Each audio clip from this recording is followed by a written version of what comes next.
मुल्क का कानून ये था कि सरकारी इदारों पे मुल्क का झंडा लहराते हुए दिखता था, सरकारी मकानों पे मुल्क का झंडा लहराते हुए दिखता था, लेकिन अपने घरों पे, अपने दफ्तरों में, अपनी जगह हमें इस झंडे को लहराने की इजाज़त नहीं थी। जिन लोगों ने इस तिरंगे की रखवाली के लिए अपने कल की परवाह नहीं की, अपने आज को कुर्बान किया या अपने आज को कुर्बान करने के इरादे के साथ वो किसी ना किसी बेल्ट फोर्स के साथ जुड़ गए, उन्होंने कभी ये नहीं सोचा कि मैं अकेले क्या कर सकता हूं। उन्होंने ये सोचा कि अकेले ही मैं काफी हूं इस तिरंगे, इस झंडे की रखवाली के लिए। और शायद अगर हम आज इतना ही ऐद करें, तय करें कि इस मुल्क के खातिर, इस मुल्क के झंडे के खातिर, इस मुल्क के भलाई के खातिर, जरूरी नहीं है कि हम सब मिलके कुछ करें, अकेले में भी हम में वो ताकत है कि हम इस झंडे की आन, इस झंडे की शान, उसको बरकरार रखें, उसको मौजूद रखें, उसमें और इजाफा करें।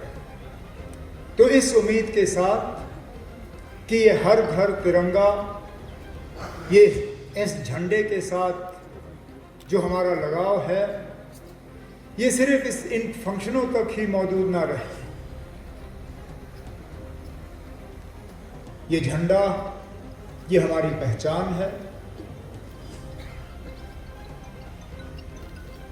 इसकी हम गरिमा रखें, इज्जत रखें और इसको बुलंदियों तक पहुंचाने के लिए जिन लोगों ने कुर्बानियां दी, उन कुर्बानियों को याद रखते हुए उनके कदमों में हम चलें।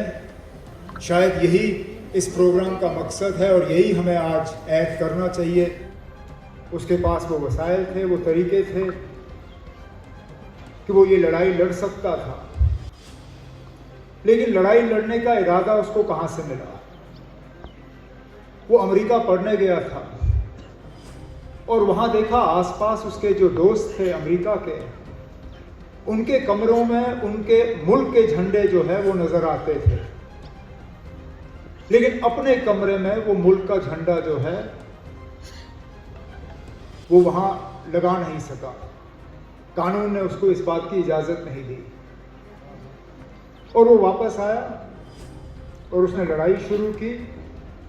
अदालत के दरवाजे खटखटाए, अदालत से फैसले हासिल किए और उस वक्त मुल्क के हुक्मरान को मजबूर किया कि कानून बदला जाए और इस मुल्क के हर बाशिंदे को इस बात की इजाज़त मिले कि वो अपने घर में इस तिरंगे को जो है अपनी मर्जी के तहत लहराए। कहने का मतलब मेरा ये है कि अकेले हम कुछ भी कर सकते। शायद यही इस प्रोग्राम का मकसद है और यही हमें आज ऐड करना चाहिए।